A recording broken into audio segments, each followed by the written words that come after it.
అందరికీ వందనాలండి. ఇలా ధాన్యం దున్నుకొచ్చాను, చూసారు కదా ధాన్యం దున్నటం. ఇది నేను ఒక వీడియో వింటున్నాను. ఇది ఎలా అర్థమో నిలువు దున్నాలి, బోయినలకి వెళ్ళి టైం అయిపోయింది. ఇక్కడ చూస్తున్నారు, చూసారా సైకిల్గా నుంచి, అదే క్రీస్తు ఆశ్రయం సైకిల్. మీకు ఒక విషయం చెప్పాలి. ఆ విషయం ఏంటంటే దుంతే చెప్తాను. ఒక వీడియో చూశాను, అది ప్రసన్న బాబు గారును సాలోమ్ గారు అని సిల్క పేట సాలెం గారు. అయితే గుంటూరు దగ్గర సిల్కపేట సాలెం గారు ఏమంటున్నారంటే, ప్రసన్న బాబు గారు ముందు ఆయన తండ్రి కుమార పరిశుద్ధాత్మ గురించి చెప్పారు. ఆయన చెప్పింది తండ్రి కుమార పరిశుద్ధాత్మ కరెక్టే, బైబిల్లో ఉంది. కానీ దేవుడు ఒక్కడే, కుమారుడు వేరు, క్రీస్తు పరిశుద్ధాత్ముడు వేరు అని బైబిల్లో ఉంది. వీళ్ళిద్దరూ దేవుడిని కుమారులు. అయితే సాలోమ్ గారు ఏం చెప్పాడంటే, దేవుడు ఒక్కడే, త్రియేక అని అంటున్నాడు ఆయన. త్రియేక అన్న పదాలు బైబిల్లో ఎక్కడా లేవు. ఇంకోటి ఏంటంటే, ఆయన ముగ్గురు వ్యక్తులుగా ఆయన నిరూపించుకుంటున్నాడు కోట్ల మంది ప్రజల్లో అని అంటున్నాడు ఆయన. ఆయన వాయువులు పనిచేస్తున్నాయి, పంచిపోతాలు అంటారే, వాయువులే పనిచేస్తున్నాయి. ఆయన దూతలు, కోట్ల మంది దూతలు, ఎబ్రీ పత్రికలు రాయింపబడ్డది కదా, ఆత్మలైన సేవకులు గారా మీరు రక్షణ పొందే వారికి పరిచర్య చేసే పరిచారికులని అక్కడ రాయబడి ఉంది. ఆయనకి బైబిల్కి అర్థం కాక ఆయనకి యేసుక్రీస్తుగా పరిశుద్ధాత్ముడుగా యెహోవా దేవుడే పనిచేస్తాడని అని అంటున్నాడు ఆయన సొంత జ్ఞానం చేత. ఆ జ్ఞానం ఎలాంటిదంటే తర్క జ్ఞానం, నాదే గెలాలి మాట అండి, తర్క జ్ఞానం. అది బైబిల్లో అలా లేదు, అది తప్పు. బైబిల్లో అలా ఉంటే మనం మాట్లాడచ్చు. ప్రజల్ని ఒక తెంగరోళ్ళ కింద, పిచ్చోళ్ళ కింద చేస్తున్నారు ఈ బోధకులు.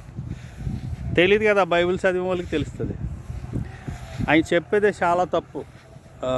సాలోమ్ గారు మాట్లాడేది, ఆయన నిజంగా త్రియేక అన్న పదమే వాడకూడదు. ఆయన ముగ్గురిగా ఆయన అన్ని చోట్ల వ్యాపిస్తున్నాడు. సమీపింపరాని తేజస్సులో ఉన్నవాడు ఎవరంటే తండ్రిని దేవుడు, అంతేగాని యేసుక్రీస్తు కాదు. యేసుక్రీస్తు అని చెప్తున్నాడు ఆయన. ఇదే మూర్ఖమైన బోధ, మూర్ఖుడు.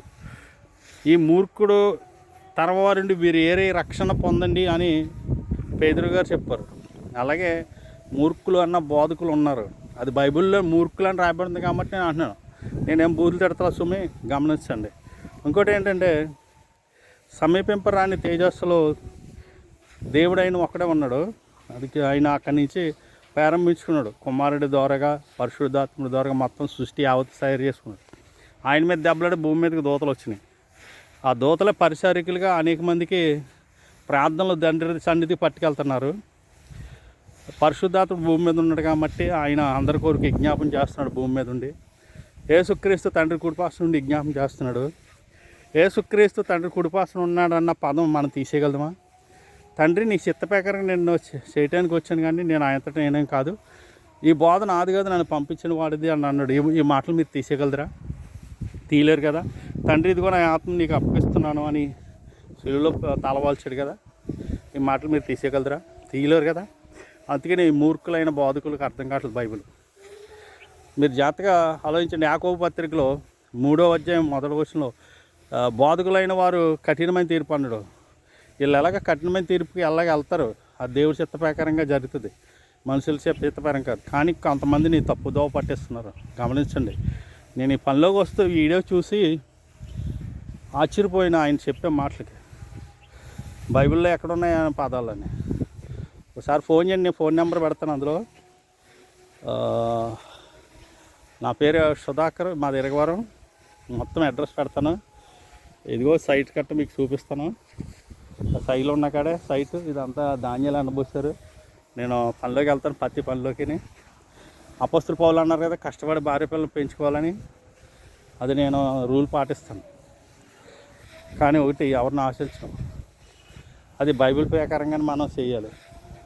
క్రీస్తు ఆశ్రమం ఇక్కడ నిర్మించడానికి వృద్ధాప్యం వాళ్ళకి ఒక అన్నదానం చేయడానికి ఇది 102 గజాలు. అది తణుకు రోడ్డు అలాగే వెళ్ళేది.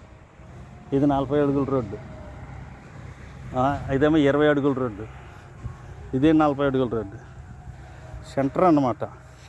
మీరు గమనించండి, ఇలాంటి తప్పుడు బోధకులకి కొన్ని ఎవిడెన్షియల్ వాక్యాలు నేను అందులో పెడతాను, దాన్ని బట్టి మీరు ఫోన్ చేయండి. ఆయన చెప్పే బోధ మూర్ఖుడు బోధ. అందరికీ వందనాలు.